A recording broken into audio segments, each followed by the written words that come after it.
Film Rage presents Verbal Masturbation with Bryce and Jim.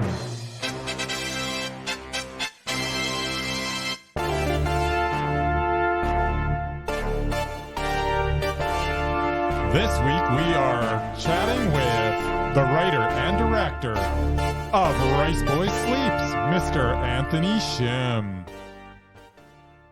Welcome, Anthony. How you doing? I'm very good. That was an awesome intro. You know, we the first one we did, it kind of shocked the person, and we're like, okay, we got something here. yeah, this is great. So, welcome all the way from Vancouver, and we could not be happier to be talking to you today, as your film will be playing at our favorite festival, Calgary International Film Fest.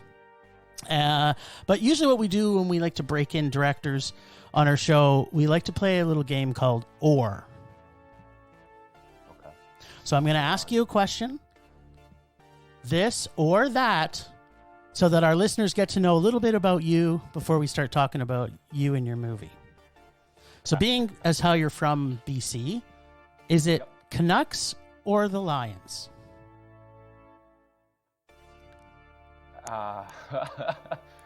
Neither. Fair enough. That is also a fair question. You're the only person in the plethora of people that we've interviewed that has ever said neither. But that's I'm happy that you are our first. We've broken you in.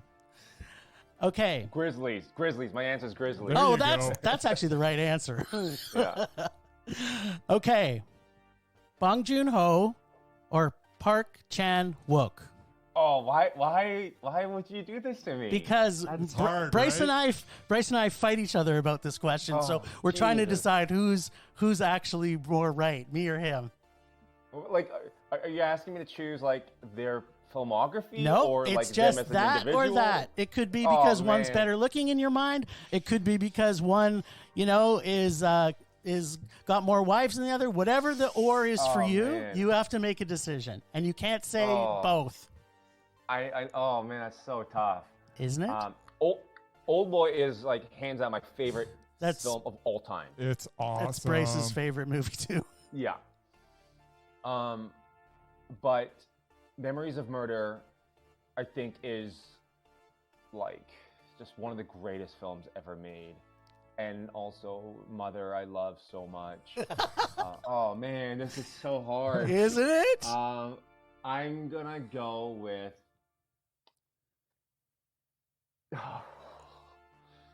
You can do it. They won't be offended. That's so. Oh man, like by like the slightest margin. Fuck.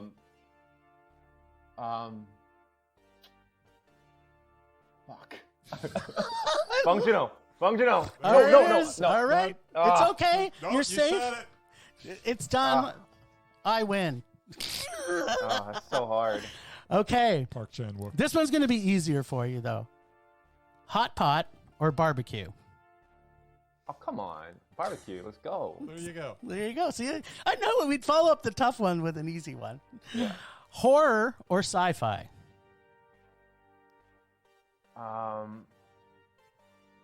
Horror. Okay. That's also the right answer for our podcast. And then the last one, Japan or Mongolia? What the fuck kind of question is that? I know, right? Japan or Mongolia? Oh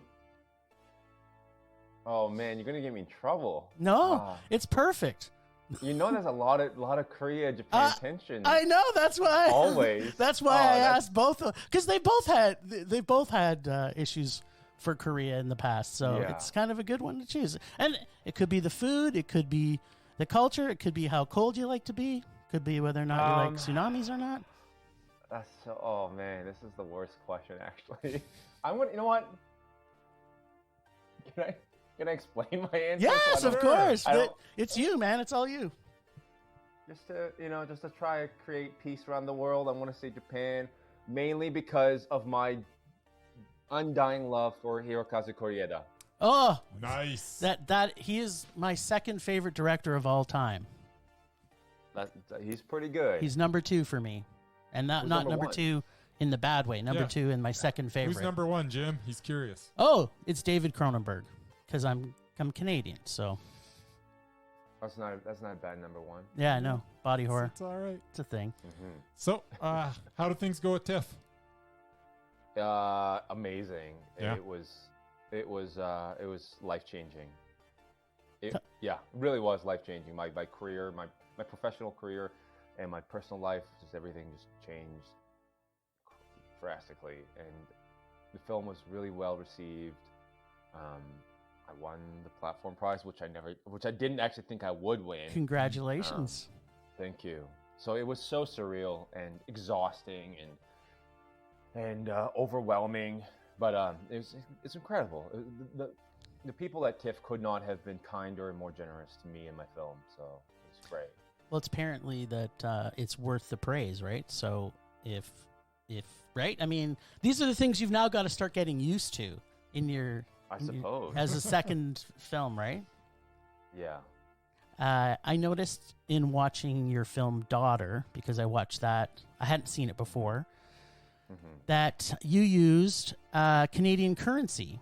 And in Riceboy Sleeps, you also kept it in Canada.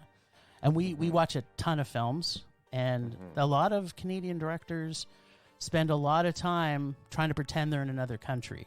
So first off, kudos to you for making Canadian content, keeping it in Canada. Is this something important to you? Is this all conscious decisions for you?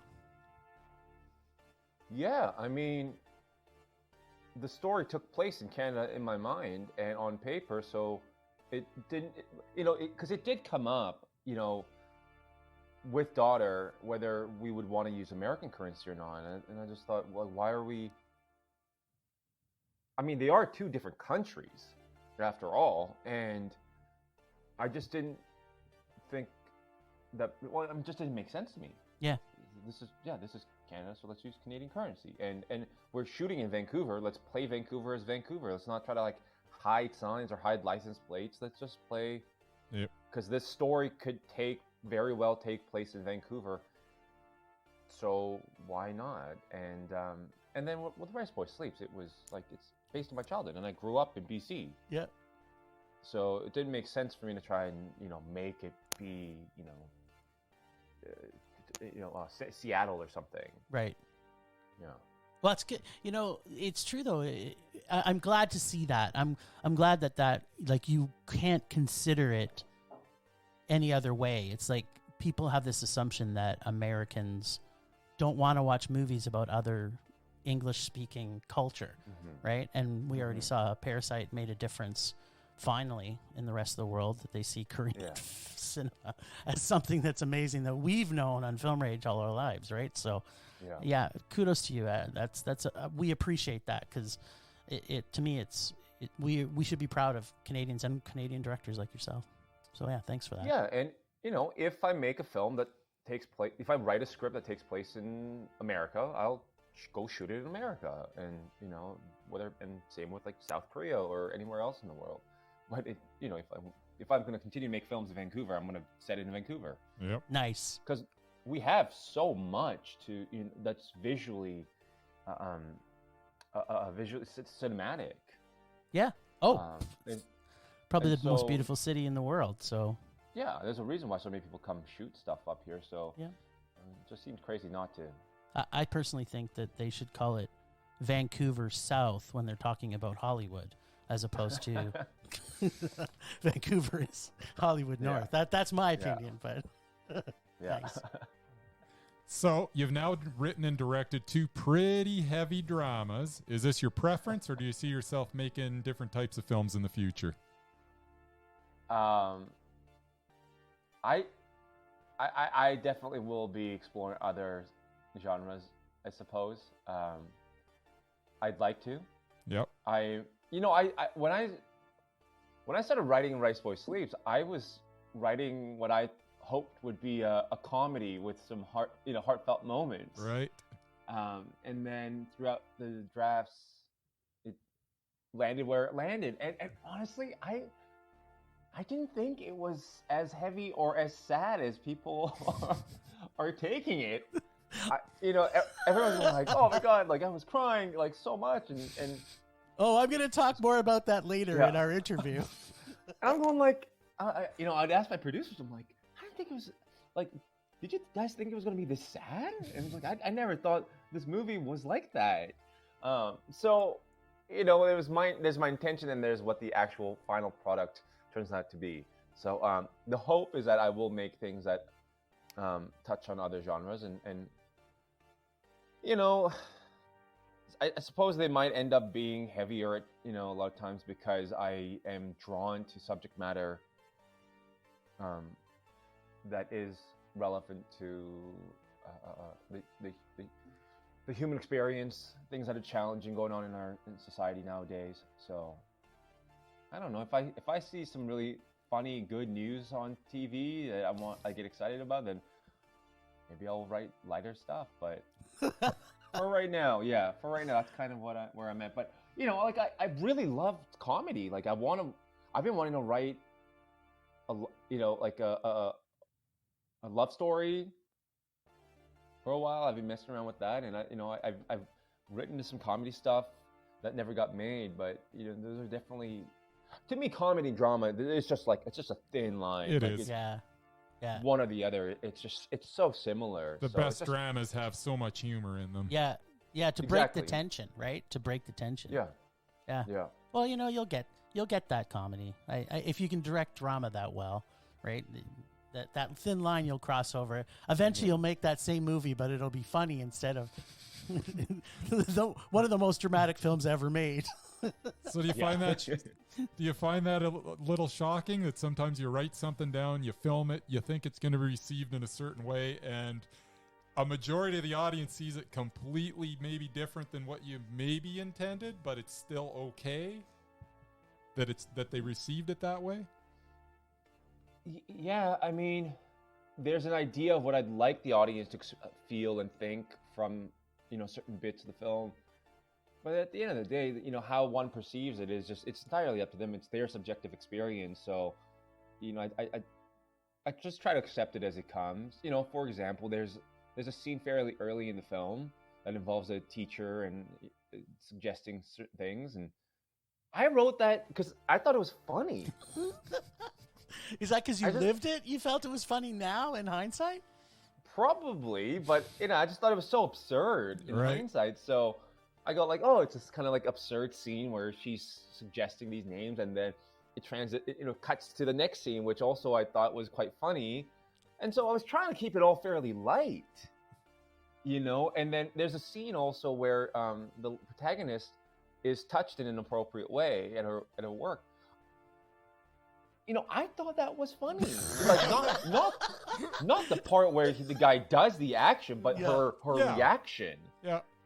Of like, I grew up with my own mother, and certain aunts of mine are pretty tough ladies, and like that kind of, when they behave in a certain way and say certain things, I think it's funny, and so once again, it's like there's a certain response that I'd like to have, and sometimes I go for it, and it just doesn't quite land that way. But it doesn't, as long as it doesn't take away from the viewing experience, then no, absolutely, then that's fine. It definitely didn't. It added to it for sure.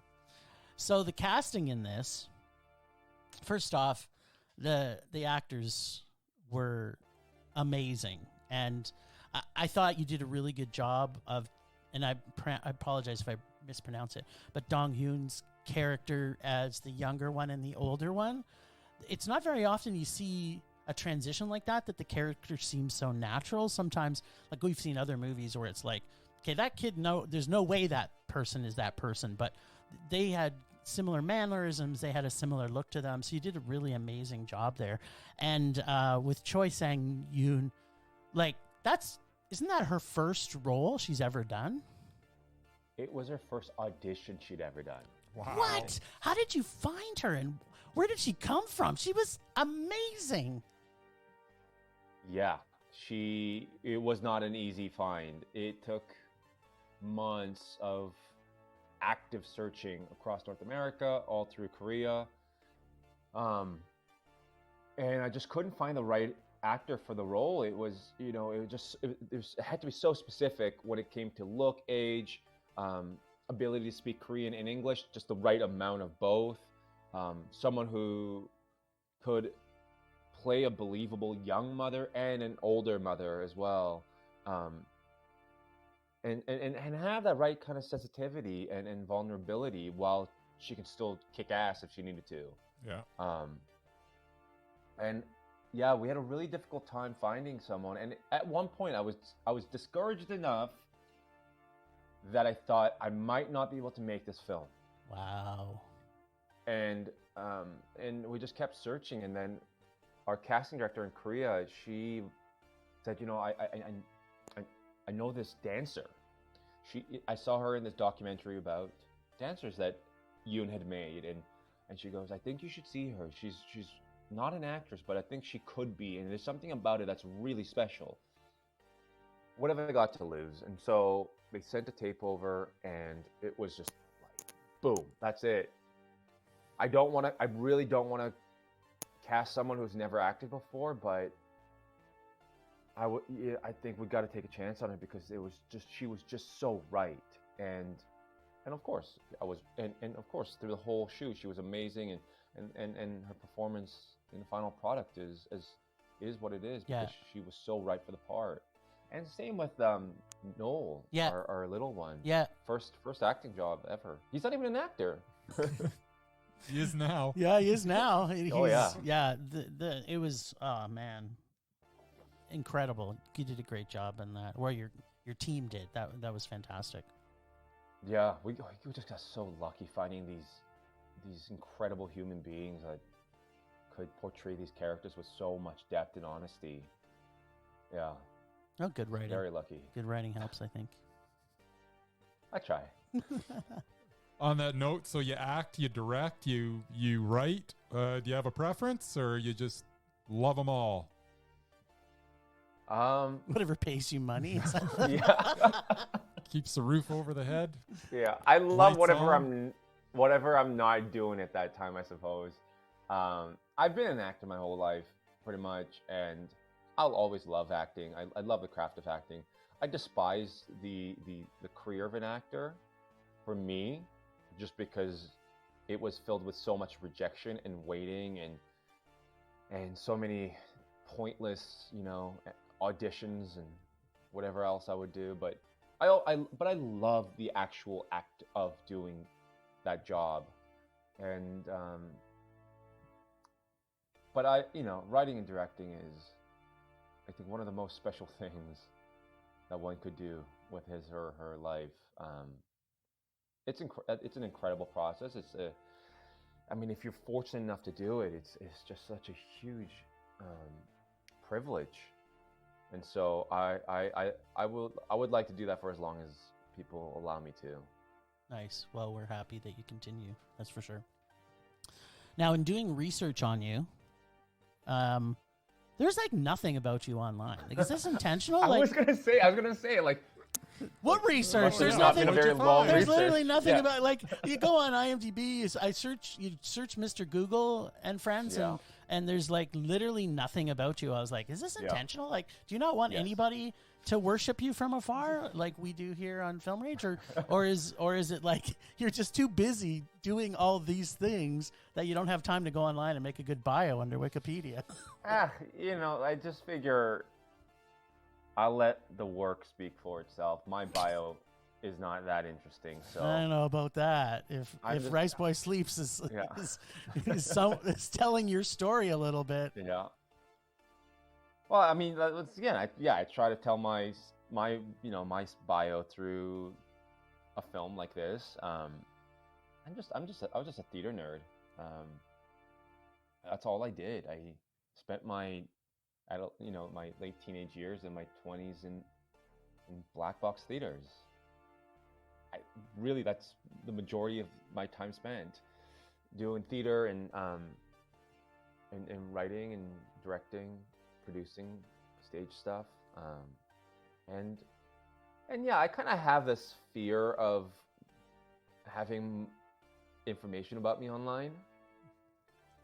Okay, and from the like you're photos afraid of online. what people are going to do with it, or what? I don't know. I guess I really value my privacy, and Okay, well, that's I've never that's wanted to respectful. voluntarily put my information out there. yeah. Well, certainly you're not going to post your mailing address and your phone number, but No, but I mean, there's just so many ways that people can get a hold of a public person nowadays. Yeah. So Yeah. it's like, I don't need to go out of my way to make myself more available. right. And yeah, I don't know. I kind of like the idea of just kind of being an unknown figure Fair in the enough. world of the web. The dark brooding figure in the corner. That's you. That's Andy. All right. So we've touched on this a few times. The Riceboy Sleeps, obviously a very personal film for you. How did writing this differ from your first feature, Daughter? Well, the difference was when I was writing Daughter, it was an exercise. I wrote it as a one-act play that I wanted to develop with one of my producing partners, Brian Damore. And yeah, I was just trying to get better as a writer, and I just started writing this thing that I just felt like was an easy two-hander that I could put up. And then once I finished writing this sort of like 60-page piece, we just kind of looked at it, because I'd been wanting to make a film for a while, and we just looked at it and thought, you know, we could raise a little bit of money, write a few more pages, and just shoot it, and then let's just see if I can actually write, direct, and edit something together that has a cohesive beginning, middle, and an end. And so we did that, and it was that sort of kind of just like a spontaneous in a way. And we got my friends together. It was just a lot of friends and family getting together, borrowing some locations, and we shot it in 12 days. And it was insane, but it was with this kind of attitude of like, it's an exercise to see if it would work. And then that somehow ended up being my first film. And then I thought, oh, okay, that gave me like just enough confidence to go, okay, let's like really try and make a movie. Let's actually have the intention of writing a script that I'm going to shoot. And so I just kind of blocked everything else out and just got to writing, and it was a painful experience, because I think when you do anything creative, it's important to have a sense of freedom and an ease. This was not easy, and there was nothing freeing about it. I had this like pressure on me that that was largely put on myself of, I'm going to make a movie and I'm going to make it be good, and that's a terrible pressure to put on yourself when you're writing something. But I wrote it fairly fast. I wrote it in just a few months, and I guess there was enough working about it that we were able to secure some financing quite early on, and then the rest was the process of making a movie. But I mean, it's got to be somewhat different. I mean, your process was obviously very different between the two, but you in Father, because I don't know, are you a father now personally? I'm not. Okay, no. So you're reading it from a perspective of something you don't personally know, but this for Riceboy, it was like, this is like almost you, right? It's kind of the experiences that you grew up with. That must have been just in the journey in itself. Must have been hard for you. It was uncomfortable at times. It was scary at times, but it was also beautiful and cathartic a lot of the times, because it forced me to think about my own identity, the way I've treated myself and treated others, and my relationship with my parents, my relationship to my racial identity, my cultural identity, and it invited just a lot of great, difficult conversations with my family, with my mother. So it was, it was life-changing. It was really life-changing working on this film. It's good. I mean, you could feel it from the characters right? Like these were characters that you had experience with, as you mentioned already about some of the things that you found comedic, right? But we talked a little bit about this earlier, but you literally put your pedal to the metal with the amount of heavy emotions in this film, from having a super powerful mom to sexism at work, to racism, to dealing with suicide and death and dying. How, like, you know, these are things that not everybody has, some people haven't even seen one. And we've seen movies where they'll have one of those lines to get through in a movie. You put so much dread into a movie. By the way, we love dread on this podcast. So, like, your comment earlier, like, by the time I got to halfway through the movie, I was so in love with the dread, but I was literally crying from halfway through the movie to the entire end and going through different levels of crying. You know, how does a family deal with all of that stress and I guess, last of a better word, dread? I don't all families No, not everybody deals. Unfortunately, fortunately or unfortunately, I haven't had to deal with racism. Yeah. But so I mean, that's a big one in itself. Some people haven't had suicide to deal with in their life. You know, like this is big topics, and you did it so well. I mean, I just feel like it's all such a big part. It's all part of life, and whether one's experienced it at an early age or at a later age, I do think it's. I mean, everything that happens in the film, it's all pretty common stuff, I find. Some of it's happened to me personally, some of it's happened to people around me. But at the same time, I didn't want to give too much emphasis on just like, I didn't want to show these characters as like being victims of these things. Right. But just so like, this was just a part of life. Yeah. You know, yeah, I got bullied, I got teased quite a bit. But I don't consider myself a victim of racism. While I experienced racist situations, I guess really what I was trying to say is, this was just part of the upbringing, and it informed and shaped who I eventually became as an adult. And it's that journey that I was more curious about exploring, opposed to like, the impact of how difficult life was for, immigrants at that time. It was difficult, but like life is difficult for non-immigrants as well.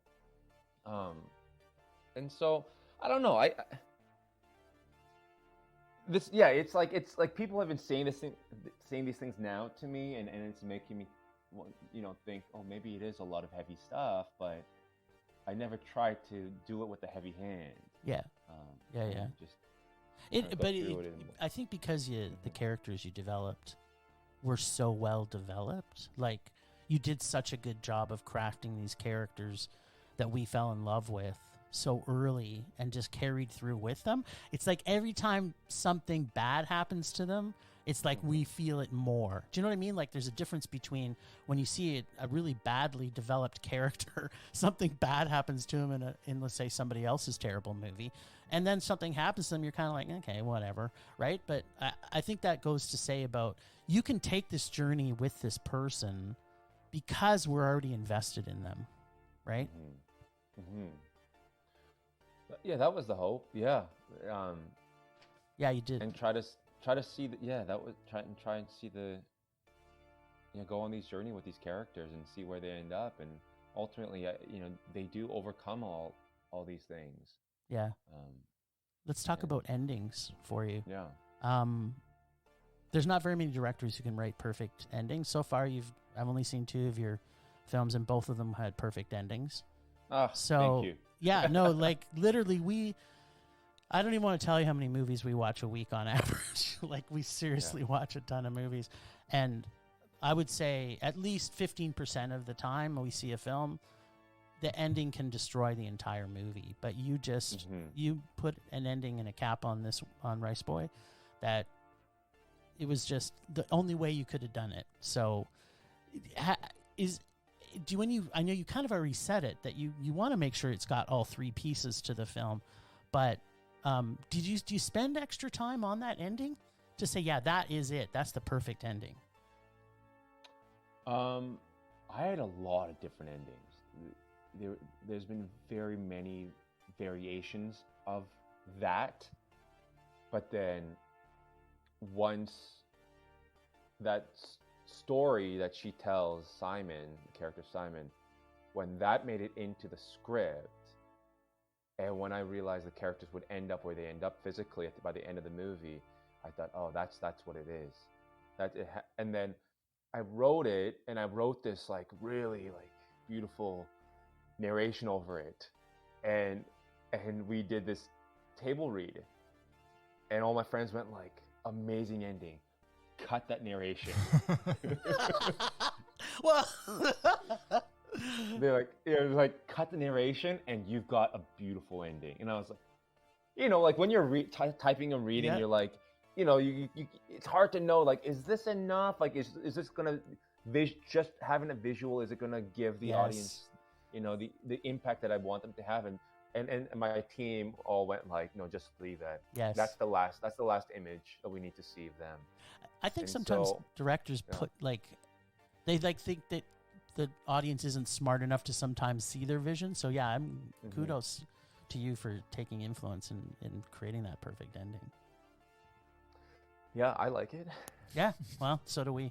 How was it to go to Korea for the final act of this film? Like, was that something that you had dreamed up from the beginning, or was it like as the film opened up, it was kind of just flowed there? Or, well, the idea from day one was that I wanted to make a story about a mother and son who are immigrants in Canada who ultimately go back to their hometown or to their homeland. So that town, all the Korea stuff where it's shot, that's actually where my grandfather's from. That he was born and raised there. Wow. And so that town is inhabited by all my relatives. Wow. Still to this day. That's so cool. Yeah, and that, you know, that mountain and the gravesite, that's my great grandfather's.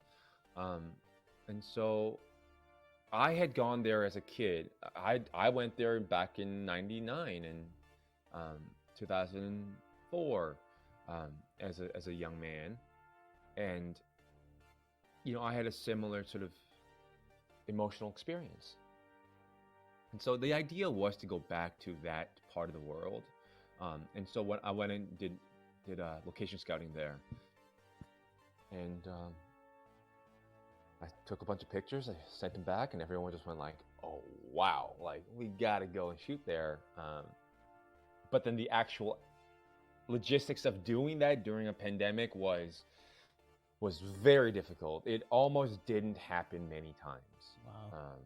We almost couldn't get our film cameras shipped over there, and we had a digital camera on standby, just like a day before we went to camera. So it was all very difficult, but it all worked out. Yeah, making a film is stressful to begin with, but the fact that you're trying to do it during a pandemic, that must have been hard. It was. I don't ever want to do that again. If there's another pandemic as bad as it was, I'll just wait. I'll wait it out. It was that hard, eh? It's just, you have so many things going against you when you're trying to make a film, especially when it's a lower budget film. Yeah. When you have no contingency money for having to get shut down for 2 weeks. Yeah.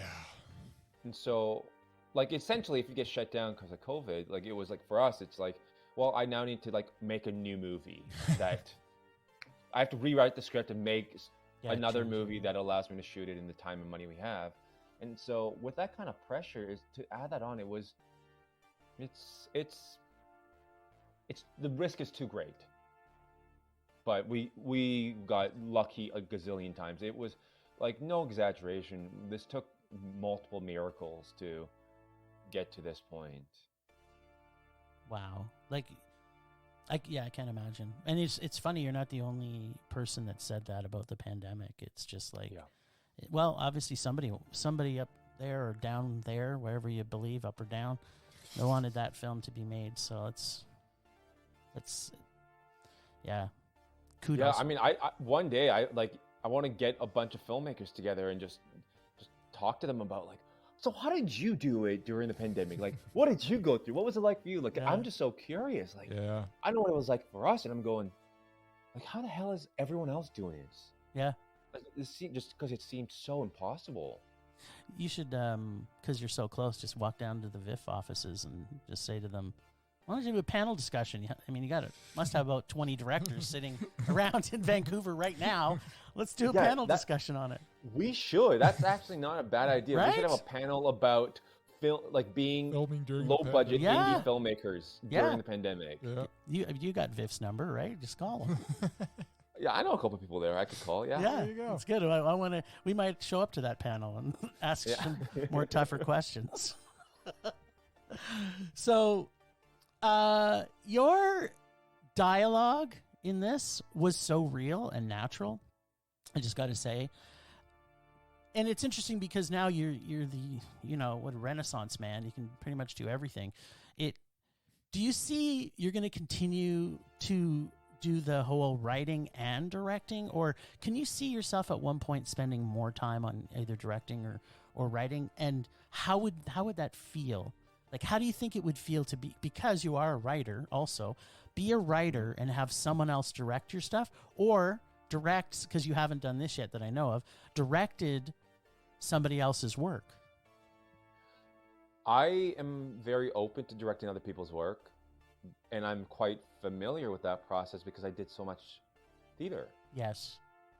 And I was doing pre-existing material. And so, and plus I was an acting teacher for a long time. And so when teaching acting classes, I was using all plays, primarily plays. And so I've read thousands of plays, and I'm just so, like, I've grown very accustomed to taking pre-existing written material and then having your own interpretation of it. So that is a process that I really, really love and miss, frankly. And so there's been conversations about me possibly doing things that I'm not writing myself, and because as a writer, I do feel my limitations. And it's such a lengthy process to write, and so because I love filming and I love directing, I could very well see myself doing stuff I didn't write. But I don't think I'll write stuff that other people direct. Because if I don't want to direct it, it's probably because it's not very good. And I don't want something bad out there that I've written. And then if it's actually good, then I don't want to give that away. Like I don't blame you. Yeah. So, yeah. I mean, the way I've been describing it is like, if there's a story that I'm passionate about, I'm in. And however I can be of service to that, that's what I'll do. Yeah. I get it. So I'm not too strict about like having to do this and that. But it's interesting because your commentary certainly around that was more from an actor's standpoint, where it's like, oh yeah, I've done so many of this, but as an actor, you haven't necessarily had to have that experience of having the writer at your heels while you're doing the direction, right? Well, no, I like directing theater. Yeah, no. Oh, okay. So also directing theater. Gotcha. Yeah, okay, I did. I've directed about a dozen plays, and they were not plays I wrote. Oh, good. And were the writers still alive, or are they like films that, or a couple of them?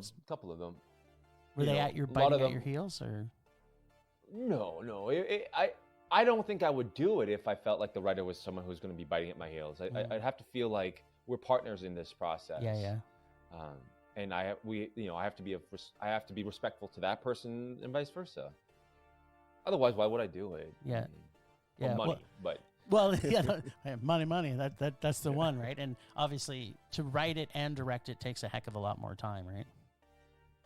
Yeah, it does. But I think that the thing that's so beautiful about writing and directing is, like, you can see it with the work that's out there, of the great writer-directors out there. You see their work, and you're like, that is undeniably that individual's piece of work. And so.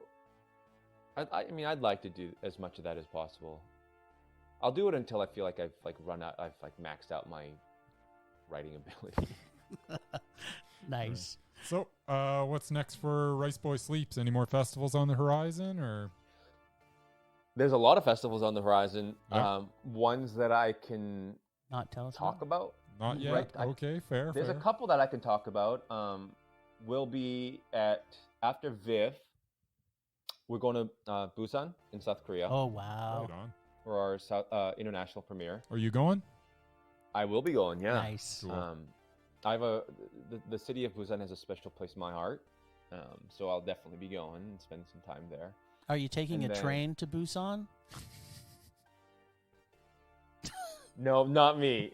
Some of the other producers are. No train for me. I've taken that train many times, and no zombies.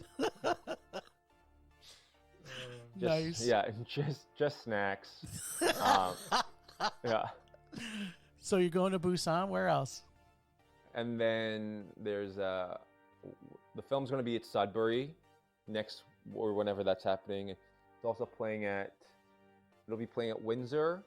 Oh, And we'll be at the Real Asian Film Festival in Toronto. And what else can I say? I think that's about as I thought you were much as allowed I to can say. Yeah. can you say Fair how enough. many others that you're not allowed to say? Like 72 others that I can't say. Not 72, but there's a handful At least 70. so far. 71. Nice. Now you mentioned that TIFF is now going to open doors. Is it also other than the actual getting more festivals? But is it in what other way has that helped to open more doors for you, or changed your career's direction? Oh, I mean, the number of people that have found out about this film in the States. Ah, You know, I have an agent now in LA. nice. I'm speaking with management companies, there's production companies that I've been speaking with. So it's whether I don't know what direction I'm going to go in, but I've spent my whole career in complete darkness, absolute in obscurity, just doing these little projects by myself with no one knowing, and then no one really even caring about it after fact. Now it feels like, oh, there's other people that could be of some help in getting things made. So it's exciting. Yeah, we'll see. I have no idea. This is all so new, but it has opened a lot of doors that whether I take them or not, that they've presented themselves. So Sounds like there may be a Wikipedia page in your future then. somebody made one actually recently. Oh, did they? I think, yeah. I think somebody very recently made a Wikipedia page, and I was like, damn it, I've my privacy's broken. Nice. Awesome. So, we have one more question for you, for our formal questions for you. Do you have anything else now in the works? Or are you just now still too busy and focused on this project that you haven't had time to start planning your next project? Well, I have been writing quite a bit. Well, at least prior to the TIFF announcements, there's a couple of months that I had where we're just kind of waiting, and I was losing my mind at a rapid pace that I figured I should probably devote some of my energy into the next film in case nothing comes out of this and I'm back to square one. And so I just started writing a little while ago, and unfortunately I haven't been able to do much writing the last few weeks. But yeah, there is something in the works that I'm feeling pretty passionate about. So funny. It has to do. It's inspired by what inspired this film was a lot of these horrible random acts of violence towards Asian Americans during the pandemic era, And Canadians, actually. and Canadians as well. And while I was making Riceboy Sleeps, I would read about these things that were happening, and it was really hard to not feel something. It was really hard to just forget about them. Yep. And just imagining, my mother who's in her 60s, I have a little sister and her baby who now live in, Northern California in the States. Like, it just feels so so personal, and it felt like such an immediate threat to me and my family that I thought, if I try to write a love story, I try to write a comedy, and and it's like, fuck. It's coming back to heavy gas pedal on the drama. Oh God, if I'm privileged enough to be able to make another film, I feel like I have to touch on this thing that it seems to be such an important issue to address in today's society, and so I don't know. I tried to write a comedy about it, and then it wasn't going so well. It still comes up sounding like dread. Yeah, you just have a natural spin. We'll see. I'm trying to make it as entertaining as possible while not trying to make light of. Yeah, I mean that's a tough balance, right? Yeah, and it's funny. Yeah. Well, maybe not funny you say that, but I have a really, really good friend of mine who personally was victimized twice during the pandemic. Yeah, she's Chinese, and she's in her mid-50s. And one time she was spit on, and the other time somebody literally cold-cocked her in the face. And then said, "Why don't you go back to your country?" And she was born here, so it's like, I'm sorry, I want you to make that movie. I really want you to make that movie. It's important. And there's so many examples of those types of things that are going on in North America, even now. And how do you, the challenge right now is you put those two instances, just what you described, you put that into a movie, and that's so heavy. Yeah. And that is heavy enough that you could carry the rest of the movie just on that one event. But so yeah, right now I guess I'm just trying to gather as much info as I can and carve a story that doesn't just drag the audience through 2 hours of absolute racism hell, but that it's it does say something bigger, more nuanced than just violence towards Asian people. Well, I'm sure you'll write the perfect ending for it, because so far you're 2 out of 2. Oh, pressure's on. Yeah, that's right. Wow. No more pressure on you.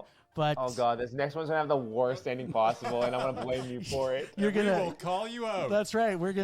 We are called Film Rage, so if it's terrible, we're gonna tell you.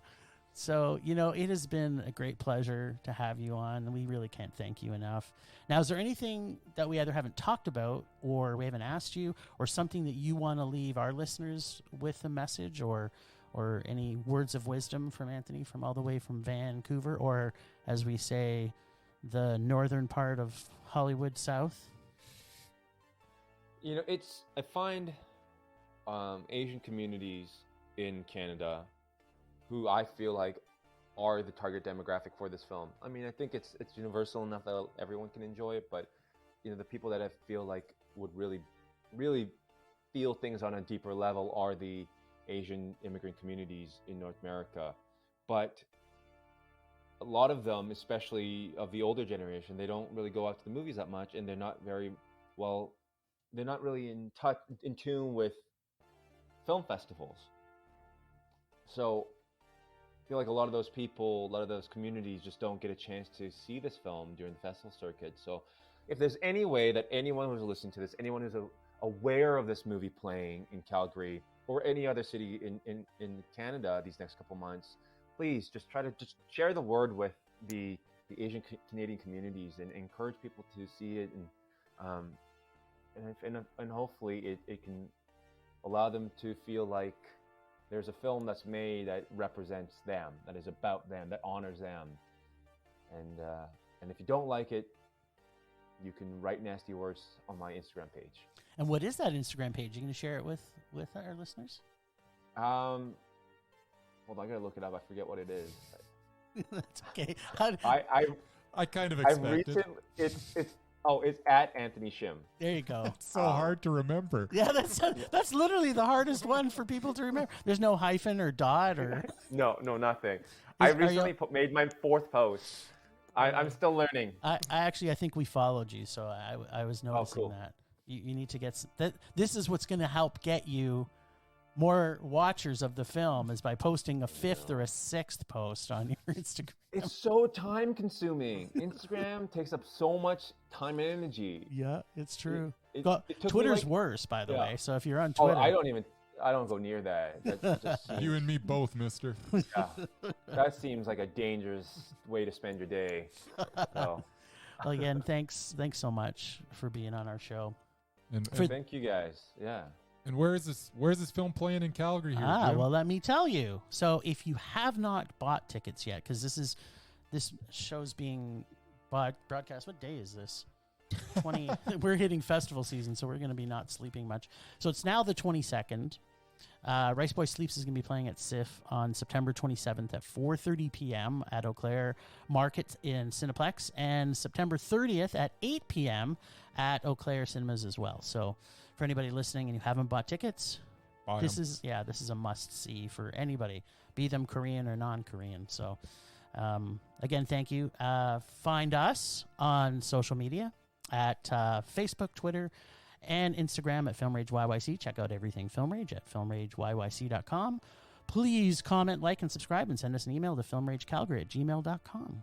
This has been a very, very special episode of Verbal Masturbation during CIFF Calgary, where you can find out everything at CIFF at ciffcalgary.com.